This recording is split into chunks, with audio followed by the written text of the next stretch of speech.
This is the Awkward Handshake, a podcast about networking, business, and what really happens in the room. We're unpacking the good, the bad, and the awkward so you can build better connections and get paid. Let's get into it. Everyone's favorite topic today, small talk. Except for you or for everyone. It's for me. Okay. It's like, I don't know how I should respond to that. It's like to be like, no. And that's the episode. Yeah. Well, today we're talking about small talk and icebreakers because, and this may be my tagline, but they're not evil, they're telling. So this topic comes up all the time when people are talking about networking. And I think similar to how you called people out in the introversion episode, you can't use this as an excuse to be like, I don't want to. I think we have to first define it because Please do. I know I feel like I've said that before. A couple of times. When you wrote the title of this, I was like, but I don't like small talk either. So convince me. What you mentioned was that to you, small talk is like the very superficial, almost like societally performative. How are you doing? What's the weather like? It's just fluff. Nothing is ever really exchanged. It's kind of this like very light step dance. We don't touch any topics. We don't get to know each other at all. I think it's a spectrum. Oh, okay. I think that's the far end of one part of the spectrum. I think that's me with neurotypicals, where I'm like, Yes. this is all we have to, this is all you want to talk about. Okay. Yes, but then the other end of the spectrum is I don't know if it's the neurodivergent version of small talk, but I'm going to classify it more as water cooler talk, which is not the social niceties of like, very fine weather we're having today, don't you think? Like, not that, but more like very niche little special interest topic. And there's a spectrum across that Yes. of, in big quotes, small talk. Right. But most people think of How's the weather? weather, how are your kids doing? Yeah. Sports and Yeah. things, like in here's IT crowd. Did you see that ludicrous display last night? Love that show so Learning much. how to talk like a Oh my man. God, look at us demonstrating small talk, There we go. Megan. I really feel like small talk is not a waste of time. That's my hot take through the whole episode. I really feel like it's how we actually connect on a human level. And I think people who are not fans of small talk may have forgotten that and may not realize how often they're actually engaging in small talk as well, even with people that they have deep conversations with. You and I have a lot of deep conversations, and we still talk about water cooler chat constantly.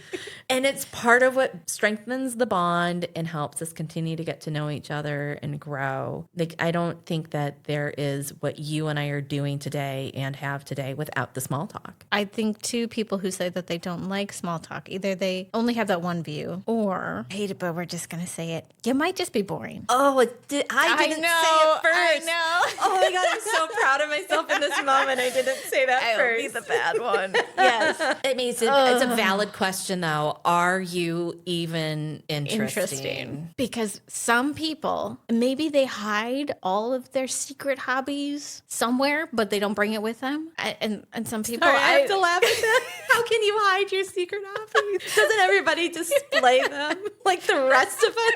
I've got like 10 hobbies going on right now. I know. So my husband works at like a normal job, interacting with normal 9-to-5 people. And he will come back from meetings in person and he'll be like, oh my God, are neurotypical people just boring? Because like they don't do things. Like they don't want to talk about their crafting, their cycling, their traveling. It's just work. It's just work and the kids and the weather. And he's dying. Understood. I'm wondering if for the neurotypical crowd that write in. Please write in. But I'm wondering if for the neurotypical crowd, if because they're not neurodivergent where we lack filters, they have an actual filter. Yes. And so they're filtering really hard thinking that this is how they're supposed to be. Yeah. And then for a neurodivergent crowd, it's this sort of like, oh, I don't want to be so weird. I don't know how to talk about things. Like either I go all deep on a thing, Yeah. It's like you think you're going super deep on a thing. Meanwhile, surprise, it's small talk, And I wonder if that is what people are experiencing when they're rejecting the concept of small talk. I hope so. I hope so too, because there's really no other way to get to know somebody. You don't propose marriage on the first coffee date. Why would you jump into the deep end the first time you meet someone and try to have a high ticket sales conversation with them? You just don't. No. And I think this is where people get frustrated with networking and they don't really know know how to navigate that when the answer is really simple. It's small talk. Yeah, because I need to know, can I get to a point where I like you? Like, I kind of have to like you to want to work with you. Yeah. I know there's somebody out there who's like, I can work with anybody. I'm like, good for you, but I can't. I think small talk also shows, can you talk without a script? Oh, yes. Yeah. Say more words. We've been to quite a few, especially more, I feel like more in the tech space or the startup space where they have these like pitch decks in their head. And once you ask a follow-up question, it's kind of like, what do you mean you don't understand? Because half the time it's like my brain like probably freezes and you just say they're like, and I'm like, I don't know what they actually just said to me. And then I'm like, give me an example and or like say it in a different way. And half the time they're like, I can't. And you're like, oh, okay, well this isn't going to go anywhere. Then I don't actually. Oh, see, I just automatically categorize those guys as like completely socially awkward. Right, because they can't talk without a script. So we're talking about, are you interesting? It does come down to that. Also, do you have social skills? There I am. I'm back. You're back. Yeah. Do you have social skills? You have people skills. And this is part of it. I wonder if our technology age has made us less adept at this because we do type away on screens a lot. Yeah, and I think people who, kind of going back to our introverted episode, I think people who are shy can have more trouble with this too. Yeah. Because again, it's not necessarily like knowing what topics are safe or not wanting to be seen as weird or give too much information or just not having the confidence to talk about it. Yeah, I mean, I sometimes don't like to share certain things that I really like because I don't want somebody to make fun of it. Oh, I have those thoughts too. Yeah. Or I'll be honest too, when people are like, oh, did you see this movie? I will totally lie. Did you read this book? I will totally lie because I have no idea what they're talking about, but I was like, oh yeah, that was. You're making me realize how chronically online I am because people are like, have you seen this? Yep. Have you read that? Yep. Meanwhile, no, if I say yes, it is definitely a no, but I'm just hanging on for this conversation. Well, I asked you before we hit record, I was like, Megan, you know, it'd be so fun if we were to talk about something that's small talk-ish, like something you've consumed recently. And I was like, I want to talk about the America's Next Top Model documentary on Netflix. And you were like, oh, I bet that's really good. And then you were like, I don't know if I want to say much. And I was like, say it, girl. Because like at some point, it's these things that show us who the person is. And you are like a deep lover of manga and anime. And I do admittedly do not consume as much of that material. I know what you're talking about, but I don't consume it in the way you consume it. However, I respect the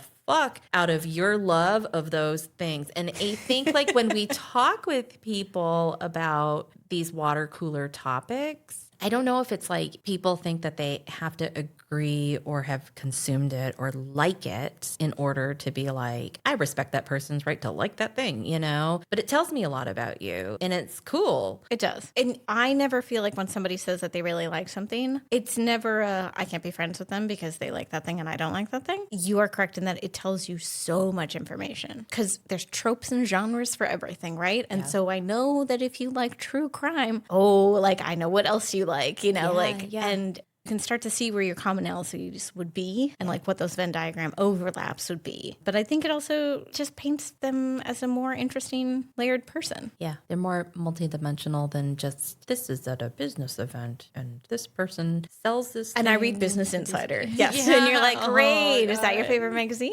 Wonderful. I'm really busy right now. I got to go to the other side of the room. I will say that I think it's interesting in this day and age that with the amount that people chat with their AI and have conversations, that they're struggling to connect with humans in a similarly fluid way. Oh. And I think small talk is the way that you exercise that.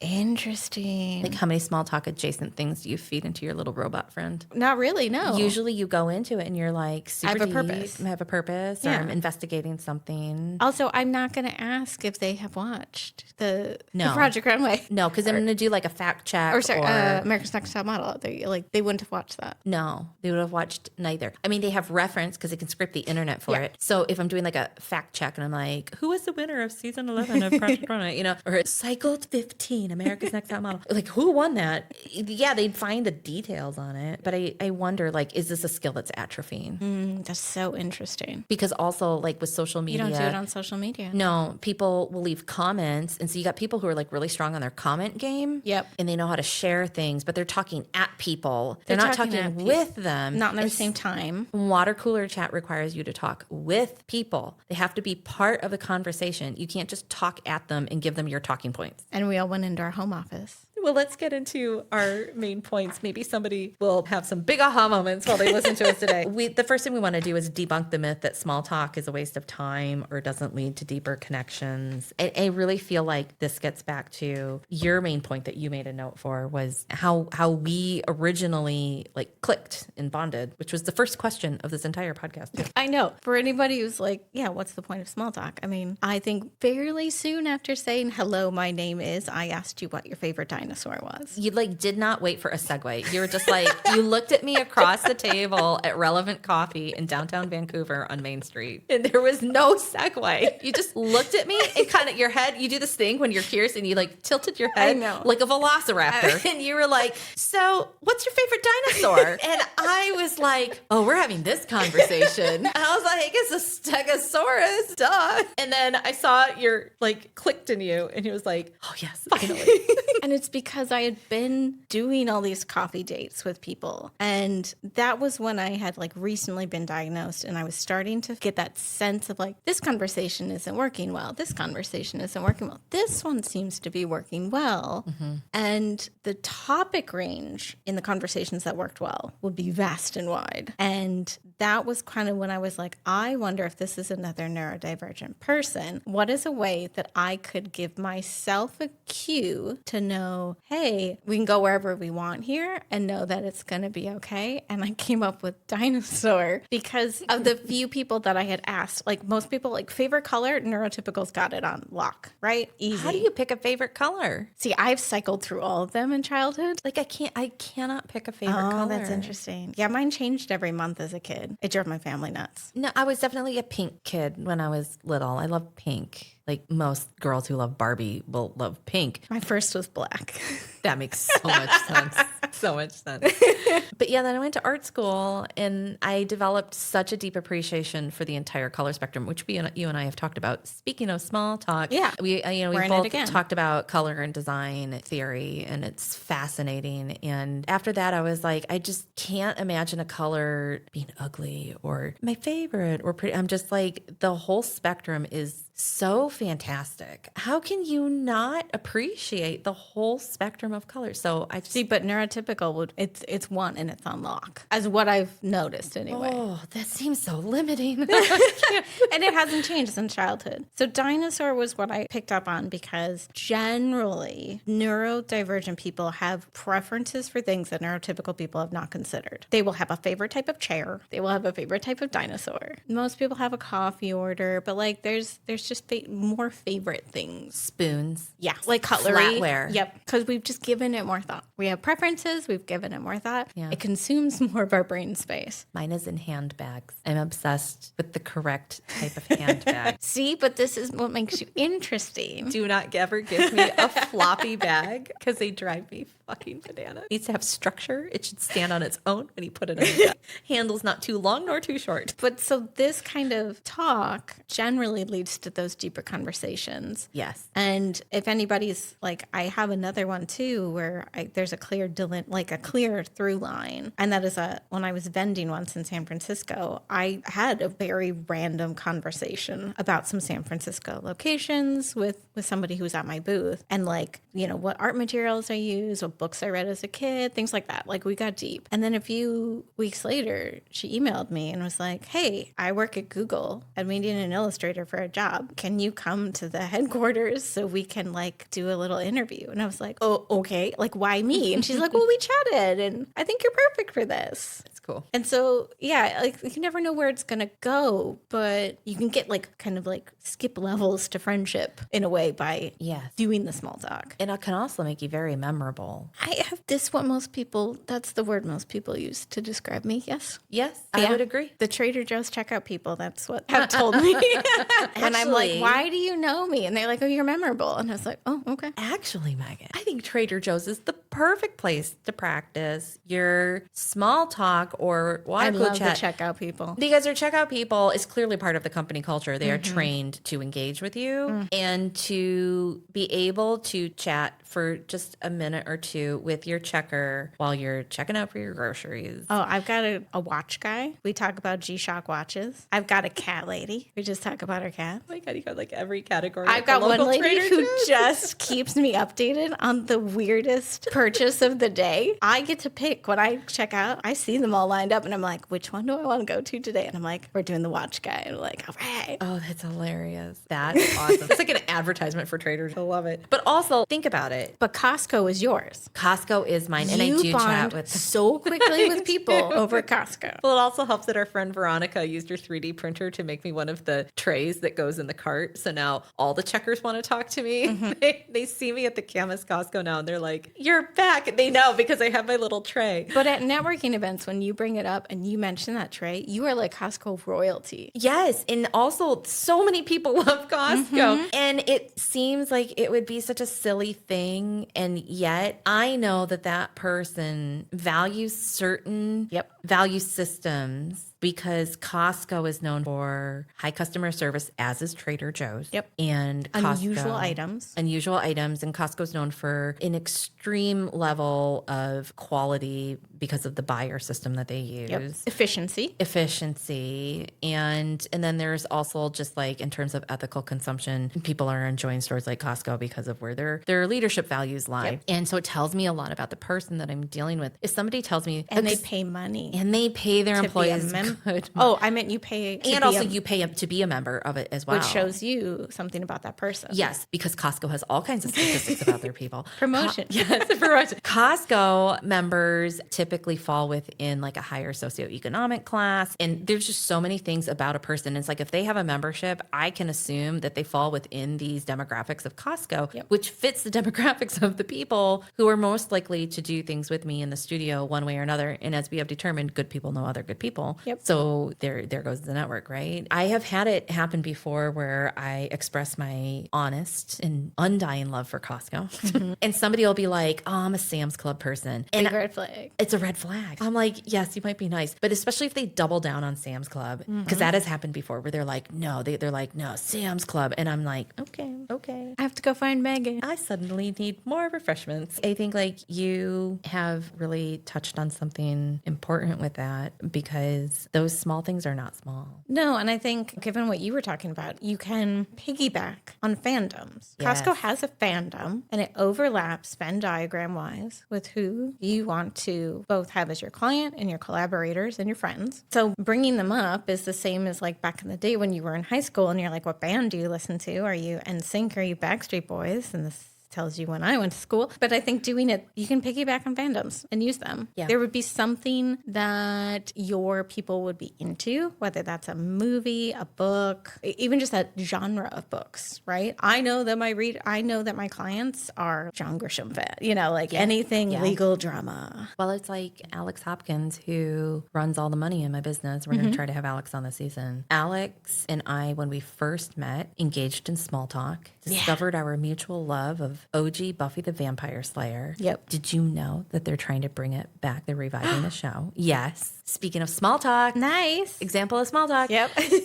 And Alex and I both had beloved pets in the past, soul level pets that we had both named after the character Giles. And of course you're going to be friends. Of course we're going to be friends. You were like instant BFFs. It was you skipped all levels, went right to. We went right to BFF. And the trust that was there was like instant. It was just one of many small things that we ended up discovering that we had deep respect for each other. And you wouldn't have gotten there if you just talked about accounting. I mean, there's so many bookkeepers, right? I had a bookkeeper at the time and it opened up the discussion of like, well, if things change, whatever, whatever. And I was like, well, it just so happens things are going to change. I'm going to get keys to a brick and mortar. And it just so happened that Alex also had worked in media and understood this world. And I was like, it's the perfect fit. I made the change. I think like people are frequently looking for some doorway they can go through to get to the sale. Well, Alex got the sale for me over fucking Buffy the Vampire Slayer. I think like there's a lesson to be learned there. And then that's just one story of so many that have brought business in one way or another. And maybe they're just around the wrong people. Oh, Megan, that's a hot take.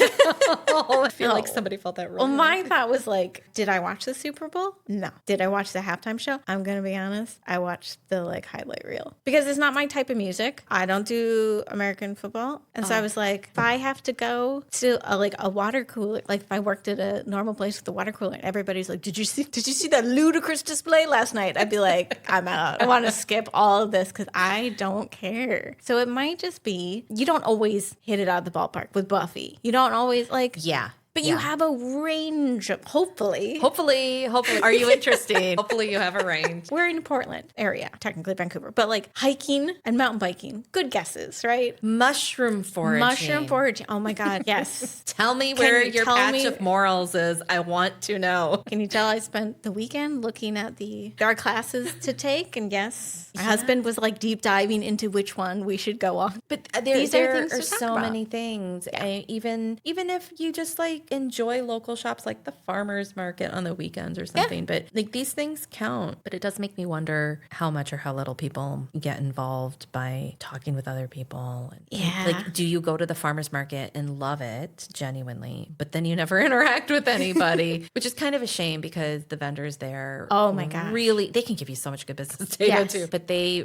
really want to build community with you. Mm-hmm. Now, as we have determined in the introversion episode, and you and I have so many conversations that episode, but Mary is a true introvert. Mary does not like talking to people to such a degree sometimes. You don't do the Trader Joe's checkout now. And when you told me about that, I was like, oh no. Because I walk into Trader Joe's and I'm like, oh fuck, they're going to want to talk with me. But I go to Costco and there's no time. There's really, because everything moves really so fast. There's no time. And so there's like just enough. And also, you can make one or two jokes. That's about it. Yeah, pretty much. I like your point about the Super Bowl and how you might not consume all these things and that it is okay. I've been so busy lately that a lot of these like viral TV shows that I normally would have just eaten up and made time for, I don't have time to consume. The fact that I did get through the America's Next Top Model documentary is a miracle. Also, I ended up making time because it was so fucking juicy. I'm going to have to watch it because we used to watch it, Jeff and I, because it was the only thing, like he didn't have cable. And like after a certain time, it was either that or like OG Star Trek. And it's like, listen, well, Tyra thinks she won. She did not. And I love it. There were so many bad things that happened on that show and they dug into it and they could have gone even deeper. But like, yeah, I mean, if you were never an America's Next Top Model person, why would you know? Like it's okay. You asked a great question. How do you bond with people in a natural way? And I love that you were the one who popped that on our sheet of notes. How do you bond with people in a natural way, Megan? Please show us your ways. Yeah, well, being on the spectrum helps. But I mean, I'll be honest. I think you and I have a very easy time of it. I pop the question in for people who are not us. I can make friends with just about anybody. And you and I both said people will just open up instantly. I used to vend at shows and people just feed me because I looked feedable. And so like I just get stuff all the time. Do you think that vending from your previous business with the embroidery kit club, do you think that your experience vending gave you enough reps at the networking gym or the small talk gym that you figured out how to do it because you had to, because you paid for the booth and you're there to make sales and either you're going to sell shit or you're going to go home with $0 in your pocket. And money is a very motivating factor. I hadn't thought about that, but yes, because generally to make a sale, you need to engage. It's very rarely that someone will just come up, not talk to you, not look at you and hand you a thing. It does happen, generally more older crowd that will do it. I could start to tell by what they were wearing, are they going to be a potential customer? I would still greet and give the same same spiel to every single person. But if there was one that I knew this is the person, they're definitely my customer and going to buy, I would look at, and you do the same thing. I would look over them and find one thing that I could be like, oh my God, I love your sweater. I love your earrings. They instantly open up. Their whole body language changes, and they would talk to you. And the thing that they said next also would give tidbits. If they're like, oh my God, it was on sale. Now I know we got a little bit of a problem because you're just looking like that money mindset instead of like, if I got them from this vendor down there, you know. I do think that really helped. For me, when I was thinking about this question, I was like, let's go think back when you were a kid. Kids make friends so easily, and people commented on the time. Yeah. And generally how you picked your best friend was you would ask them one question, and it's, what's your favorite color? And it didn't matter what the color was, but they would be like, okay, cool. Do you want to come play with me? And they'd be like, yeah. Or be like, what's your favorite Power Ranger? Oh, and girl, yes, I have a note, and it's totally the green There one. were no Power Rangers back then. Oh, no. We had like, what was your favorite Power Ranger? I think I used to ask people, do you like cats? Perfect. But we did it as a kid. And back then, we didn't care about the answer. That was like the segue into it. I feel like, why don't we try to do it again? How many questions like that can you ask people? Go to Trader Joe's, practice, because they'll talk to you about anything. They will talk to you about, believe me, anything. Maybe we need to take networking groups to Trader Joe's, because you and I are going to start offering some workshops through as a result of doing our podcast. And our first workshop out the gate is in the month of March. I don't know if this episode will air by then, but we're going to help people figure out how to engage in conversation and develop people skills to talk while they're doing things. And small talk is going to be part of it. Like, we are going to put people in rooms and have them do small talk. Yeah. And I think like there's something to be said for, if you are nervous to do it, maybe you have the one person that you are comfortable with now, and it's like business practice date, and like go out, have lunch, go to Trader Joe's, get your groceries, and go to the same lane together and support each other while you engage in small talk. You don't have to tell the checkout person you're engaging in small talk. All you have to do is comment on something that they're wearing. Somebody gave me this advice. I don't even remember when or how far back, but I've been carrying this piece of advice around for a long time. And I know somebody else told me it at some point. And they were like, as a networking role, they like find something to compliment them. Yep. But their advice was, make sure you really fucking mean it. Yeah, you have to mean it. Like, you have to genuinely care that you love that color red and the sweater that they're wearing, or that they have really cool earrings. Because they will smell it. Mm-hmm. And it's like, and if you don't actually like anything that's going on with them, just don't say anything about what they're wearing or how they look or whatever. But like, really mean it. You know, if you see somebody looking amazing, it's like, I love like everything. This is fabulous. But like, mean it. And like, that can be such a great way to start genuinely appreciating somebody who you don't know, so that appreciation opens a door for them to be receptive. And then they're probably going to come back and either give you a compliment or they might ask you a question, and it might be small talk. And at that point, you have to engage. You cannot shut down and be like, short circuiting, cannot do this thing right now. You know, like, we're not robots. A lot of times, too, they'll ask, do you have any more plans for the day? And a lot of times I'll be like, I'm going home and I'm eating these tamales. But I've asked them, like, I just bought some chips and they were new. And I was like, have you tried these before? And one guy was like, I haven't. Somebody was eating them in front of me and I didn't get to try them yet. The other checkout lady was like, they're really good. I was like, oh, cool. That's like at Costco. Easy. You'll check out with something and the cashiers are always checking, because there's so many products. And some of them will comment on whatever it is you're getting. And you can just ask, have you had this before? They'll already that comment. Opens it up. They'll be like, these are amazing. And then like their bagger, boxer person will always be like, oh my God, I tried those. Sometimes I will go check out with things and they're like, where did you get these? I'm like, in your store. They're like, well, what are these? And sometimes it'll be something that I regularly get and I really enjoy it. And I'll just tell them like, here's how you And get that's it. small talk. That's small talk. That's it. Easy. Done. You just can't jump into the meaning of life level discussions on a first interaction. I like to think of small talk like a common anchor. Like, you need something, a foothold. And if there's no stability or foundation from which to grow, you can't have those conversations. Yeah, I love that you said we aren't robots. No, like there's just so many weird things to talk about. There are so many weird things to talk about. And in your notes, I'm just going to point out, I'm not going to like have us go into it, but you did drop in, like your notes are pretty long in this section. And the whole thing is about green Power Rangers in the US and Japan. And I was like, Megan, what are we talking about with this? And I was like, there's small talk for you, but you actually wrote it out. Because I was trying to think of a question that got asked as a kid, and it was which color. And I was trying to remember which one mine was. Oh God, you crack me up. Sometimes our age difference, I'm just like, there were no Power Rangers. There were so many different. It was Teenage Mutant Ninja Turtles. Oh yeah, I watched that too. Small talk is also how to establish value matching. Yeah. Love this point that you pulled out. Would you like to explain how value matching can bring about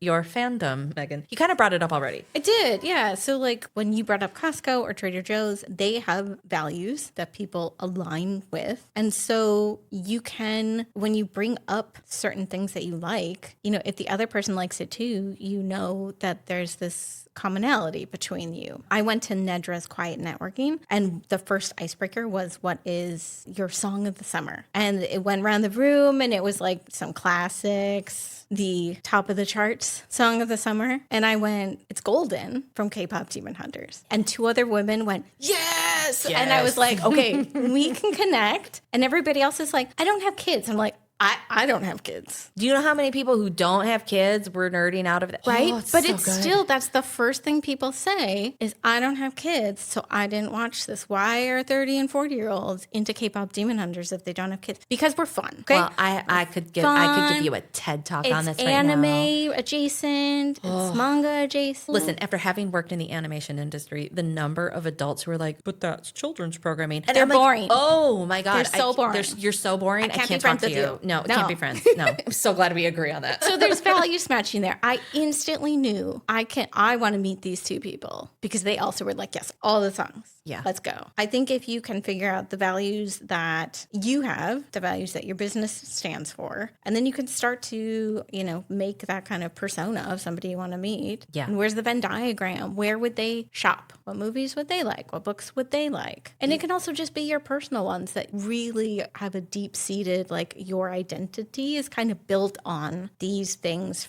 generally from your childhood. Now we're getting to therapy territory. I mean, because like Buffy, well, the movie came out when I was quite young, but like the series was when I didn't have cable. I was not that young about it. But I didn't have cable when the series came out, so I didn't get to watch the series was high school through college, and I actually did not get into it in high school because I was very busy being an overachieving Asian child with 1,000,001 extracurriculars. Mm-hmm. And I was also obsessed with the X-Files back then. But, you know, you meet people in the dorm and everyone was talking about Buffy. And then it also switched networks at the time. Yeah. And so there were reruns already playing, and I caught up on the series, and I think it was when it switched over to like the CW or something. It used to be on UPN, and it just like, I don't know, like they won an Emmy. The writing was so good. You can see me nerding out in this moment. But you can see how much it means to you. Yes. And you went into media. I did. I went into media. And you have the woo. Yes. And I have made friends over the years through the love of Buffy. I cannot tell you how many times, and it's wild, but that is a rabid fandom. If you're talking about fandoms, a rabid fandom, and it's pretty fantastic how a fandom that you belong to can instantly make you friends with someone else. In business, we need business friends. Because you've got the same, like, you're basically going to a concert and you've got the same t-shirt on. They're little clues. Little clues. My hot take on this topic was that these little clues that we're talking about helps people know if you are safe for them in the current geopolitical age that we are living in, which is a very real thing. We've talked about it on a few episodes in the podcast this season already. And you might think that something like pop culture doesn't matter, but you can use the Super Bowl with Bad Bunny as a great example where somebody who had respect for that show, even if they didn't listen to Bad Bunny, they're not into it. Personally, I am a huge fan of Latin music, so I was a big fan, but there was a lot of discourse that happened as a result, and it told you where somebody's values lie in relation to yours. So even if you're like, I don't really listen to that. I don't really get into it. But I read a whole newsletter about it. You wrote it was great. And it gives people a chance to say, aha, values matching. Yep. Therefore, I'm going to be safe with you, because there are a lot of questions right now about, is this community going to support me having this, that, and the other about me that I can't change? It's who I am, or belief systems, which are not something you wear. I mean, unless you're wearing t-shirts and hats. It is not something that you wear. It's not like the color of your hair or something like that, you know? And so I really feel like the water cooler topics will tell you that, because somebody who is a Buffy fan, going back to Buffy, is a lot more likely to be somebody who is either an ally or a member of the LGBT community. It was a huge show for that community. Yep. And I think those things are just deeply important. I even love, like you were talking about for K-pop demon hunters. Like, if somebody can appreciate that, like, there are so many green flags. So many green flags. Yeah.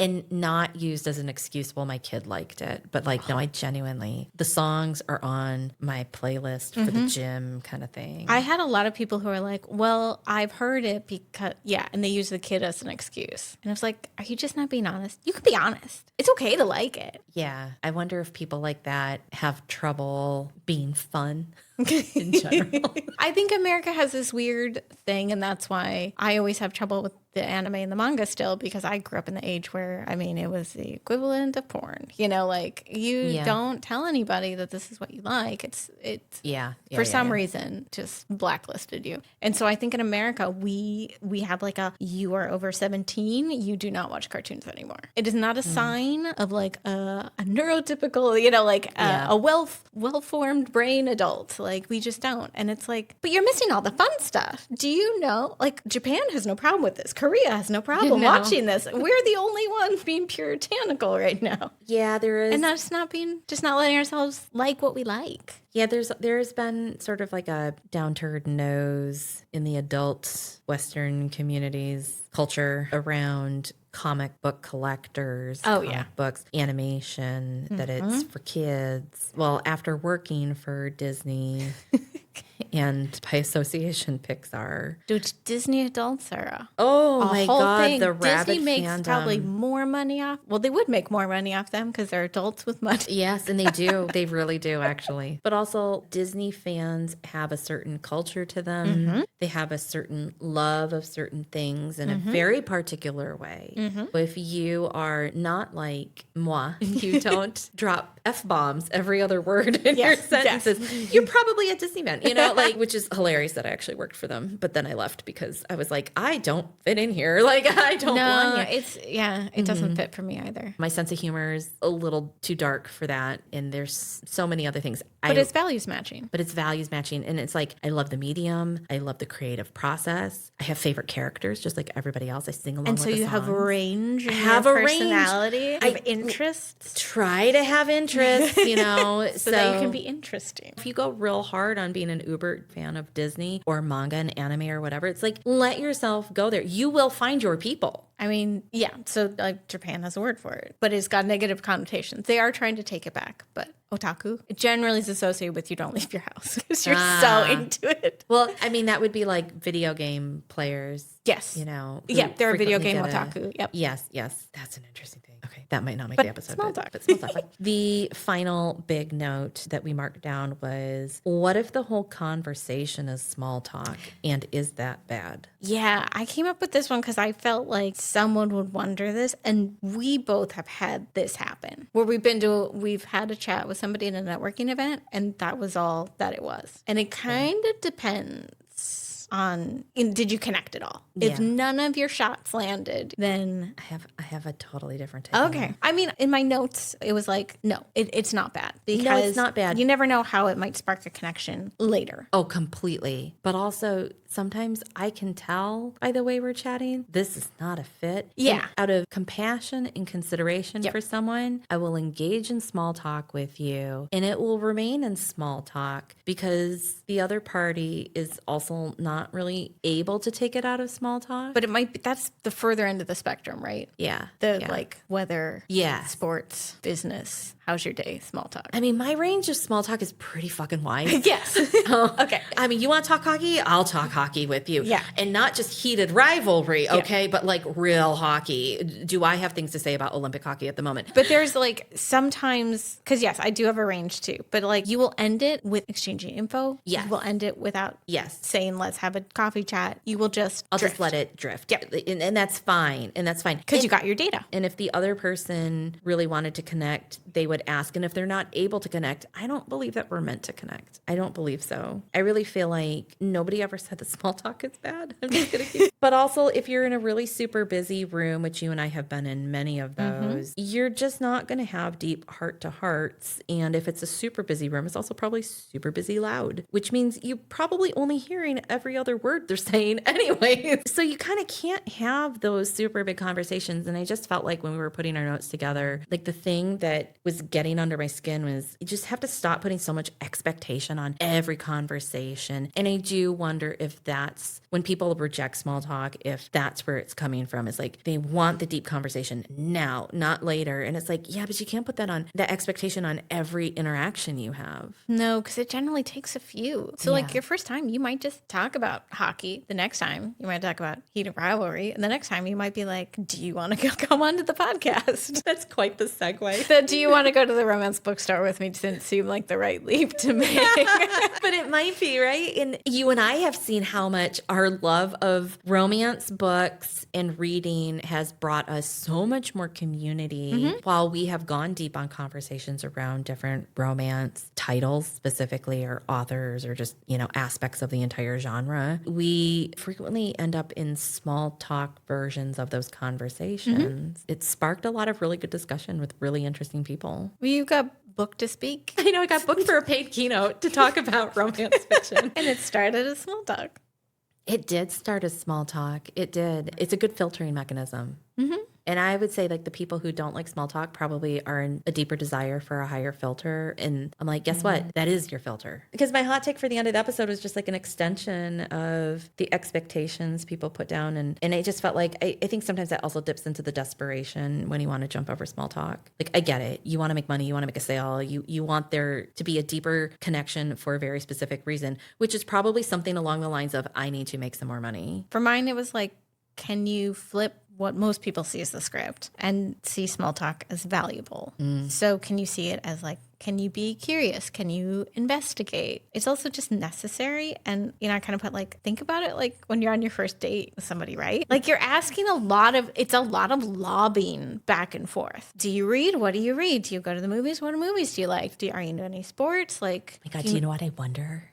Okay, so I'm not on any dating apps, but you know how some people are like on dating apps? Yes. And they're so burnt out because I don't know why anyone's on a dating app. All I look at when I see those is just like trash. Well, I follow the guy who makes the music song, yes. the songs out of very bad conversations. Do you think if people, I mean, I know there's people who are attached to other humans that they love, and so this would not apply to them. But for the singles in the entrepreneurial field, that because they may be engaging in a lot of dating activity, which involves so much truly shitty small talk. Truly shitty. That by the time they get to the business world, they're like, I cannot. In which case I'm like, I understand.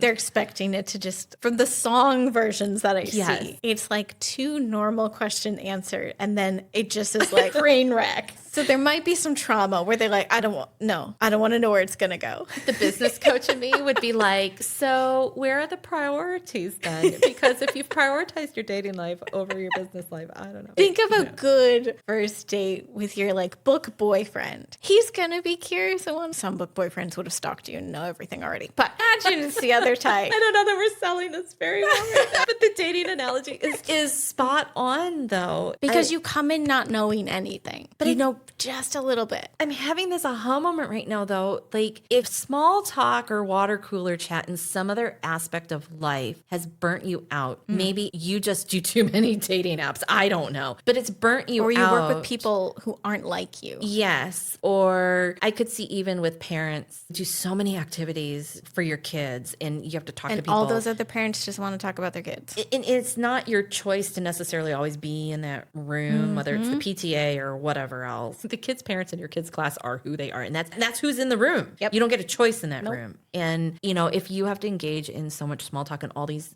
areas of life, whatever they might be, and it's burnt you out, by the time you get over to your business sector and your networking, you'd be completely worn out by the prospect of having to make more small talk. I completely understand that. And also, it's like, once you're aware of it, now what are you going to do to make it better? Because I think you and I have made a very compelling case, and I'm completely biased in this moment, but I think we have made a very compelling case that you need small talk and you need to be interesting, damn it. And if you don't have hobbies, that's your first piece of homework is go try something. Take up underwater basket weaving. I don't know. And then chat up a Trader Joe's guy. Or Yes. Trader Joe's checkout person. Yes. Or come to one of our events. Yeah, there's And also you can that chat too. us up. We'll chat you up. People like us would literally hold space for somebody who just needs practice. And like you and I, you don't have to tell us you need practice. You could, but you and I have chatted with plenty of people where it's like, we're very clear that this person doesn't have as much hours logged as we do making small talk or getting to know people. There are so many people who are very patient and compassionate and will hold that space and lead you through the conversation, because you and I have had enough instances of meeting people who were really rough at the beginning. And then as they relaxed, became the coolest people. Yeah. And we love them dearly. That's the homework. And that's the Go make episode. small talk.